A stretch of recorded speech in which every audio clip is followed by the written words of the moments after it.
Ndewono Igbo, Igbo Njemono. I want to welcome every one of you to another episode. Today, I'm going to discuss on Ekwensu. My discussion today is just going to revolve around Ekwensu. Now, I want to ask this basic question. How do we educate Igbo? How do we educate the Igbo people that our own interpretation of Ekwensu, this deity Ekwensu, is different from the Eurocentric interpretation of Ekwensu that we all have been allowed to perceive, indoctrinate, internalize, and even socialize the next generation with that wrong and erroneous perception. Now, how do we educate the Igbo man? Now, currently, our perception of Ekwensu is simply a Eurocentric interjection that sought to undermine our spiritual system and portray our spiritual system as an institution that is answerable to the devil.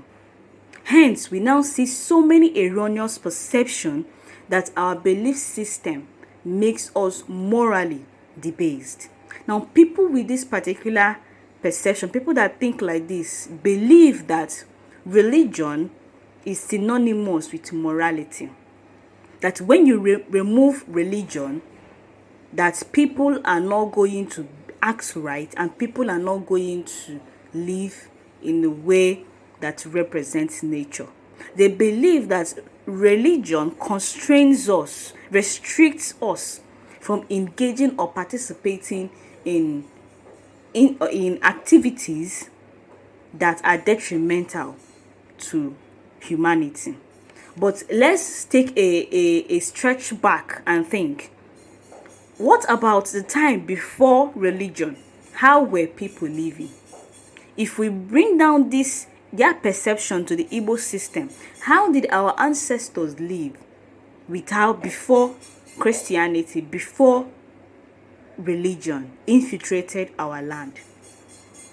Because when we look at stories from our elders, we would hear them tell us how people don't live recklessly, how people respected human life, how people obeyed nature, how they lived in harmony with one another. Now, religion came and it became the opposite. So how then do the typical Igbo man believe that without religion, without Christianity, that ordinary Igbo, that the ways of our ancestors made us to be morally debased? It is lack of information. Amahonwe. Because most Igbo people, we don't know who we truly are. We don't even know our history. We don't even know our ancient interactions or perceptions. So it is easy for us to believe what other people tell us about our own culture and our own spirituality. Now, unfortunately, no matter how we try to enlighten our people on these issues, most people have refused to unlearn these ridiculous assertions because they believe that so far good and evil exist, good has to be represented by an ultimately good deity. This is where they have the supreme God, Almighty God, while evil is being represented by an ultimately evil deity. This is where the devil comes in. Now, for the Igbo, this is where Ekwensu comes in. But this sort of belief capitalizes in our ability to see things from multiple perspectives. So these things, or to even see things outside of our social norms. Because Christianity came, most of us, the knowledge of other belief systems that we have are things our pastors, reverends, ministers, catechism, Bible classes. That's where we have all this. That's where we learn all those things. So most of us grew with the perception of seeing things in a 2D perception. It has to be this or that. There is no in between, and people don't even try to say things differently. So they just believe the status quo. For some people, it gives them a sense of normalcy. But in these cases, it prevents people from reaching their full capacity. Now, nonetheless, what is the Igbo perception of Ekwensu? Our ancestors perceived and regarded Ekwensu as a deity of war. When they were trying to have, when they had intercommunal wars, what they did was they would institute a deity, and they will give it a name, Ekwensu, or they will give it whatever name. And they will use the essence, the energy, they will imbue it within themselves, and they would use it, and they go out and they will fight. They also perceived Ekwensu as a deity for commercial activities and justice. Commercial activity, when they want to go to business deals or bargains, they take oaths on the altar of Ekwensu or with the name of Ekwensu. Then for justice, when somebody is suffering injustice in the society, they approach Ekwensu and seek its help to achieve or attain justice. In other cases, our ancestors also perceived the Ekwensu as a cosmic enforcer of nature's will. They believe that Ekwensu, because of its characteristics, its ruthless attributes, it doesn't stay quiet when things are going wrong. Ekwensu moves into action. So Ekwensu enforces nature's will. They will also interpret Ekwensu as Ezawu, the instigator of creativity. Instigator of creativity. Now, against the popular Eurocentric interpretation, Ekwensu is not the base of morality. Before somebody interacts with Ekwensu, this person would be a person of integrity, would be a disciplined person, and this person's courage would be unmatched. Nowadays, Ekwensu is synonymous with promiscuity, theft, and all manner of indiscipline, because we have substituted our own interpretation of Ekwensu, and we've now accepted other people's Eurocentric interpretations of what Ekwensu is. And we forget that their own interpretation comes from a place of disdain. When they are trying to separate you from your cultural and spiritual roots, they would manipulate you by giving attributes that are not what it is to indigenous concepts like Ekwensu. Now, when we look deep into the Igbo ancestral system, we would conclude that even though we have all these interpretations and reverence to Ekwensu, our ancestors never worshipped Ekwensu as a god. We interacted Ekwensu by visiting his Irumo, his shrine, and we affirm or tell it what we want it to do for us. And we engage with it like that, and eventually we will give it something as compensation. Now, this relationship is transactional at best. It does not represent worship or total obeisance, because if you don't have any reason going to Oku Ekwensu or going to the shrine of Ekwensu, you would live the whole of your life without even going there or acknowledging that Ekwensu even existed. That's the Igbo perception.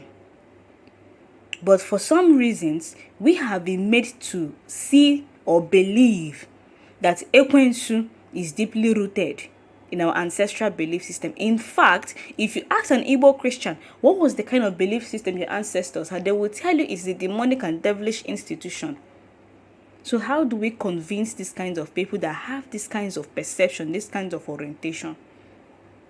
How do we take them out of this wrong perception and feed them with the right information, and feed them with the information that our ancestors didn't worship Ekwensu, and also tell them that Ekwensu is not the Eurocentric devil, that they have been lied to.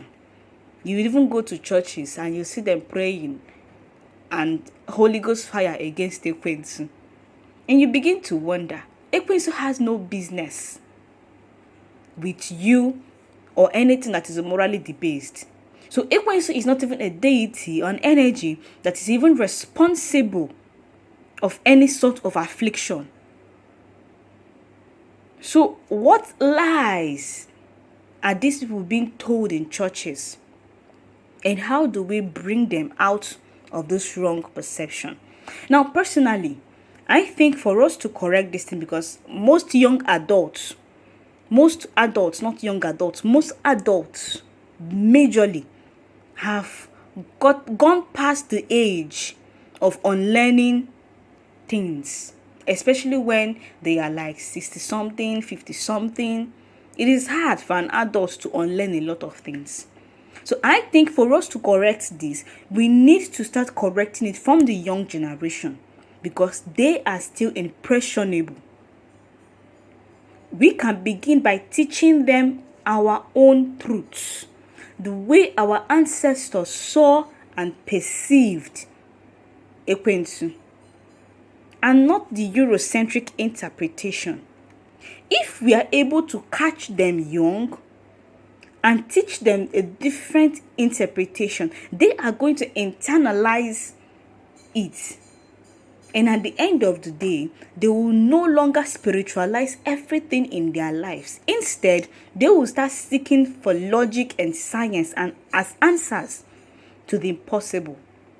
One problem we have in Igbo is everybody believes that the reason why they are not going forward in life is because of their ancestors, or it's because of one spirit, or it's because of Ekwensu. And this is why people don't hold themselves accountable. You will see a thief and he will tell you the devil made me do it, Ekwensu made me do it. In what way? Ekwensu is not and has never been associated with anything that is immoral or any vice. If we go by the standard and interpretation our ancestors have left for us. So if we are able to start teaching the younger generation the truth about our indigenous belief system, they themselves would in return seek logical explanations. They would seek science. They would use science and hard work to make their lives better. And once that happens, the next generation and so on and so forth will start changing this perception, and we would start to live and abide by the way our ancestors saw and understood things. Which would now mean that our young generation would no longer be in churches seeking for miracles. They would know that the church religion only gives you hope. It gives you peace of mind. It feeds you spiritually. It makes you better. It makes you feel good. It makes you have a perception that there is something supernatural looking after you, whether it is true or whether it is false. But it gives you this sense of fulfillment. And that's where religion should be limited to. It should just be limited to that function. Whereas every other things should be looked and fought and solved through physical efforts. So I've gotten to the end of today's discussion on Ekwensu. So if you want to follow up, don't forget to subscribe. If you have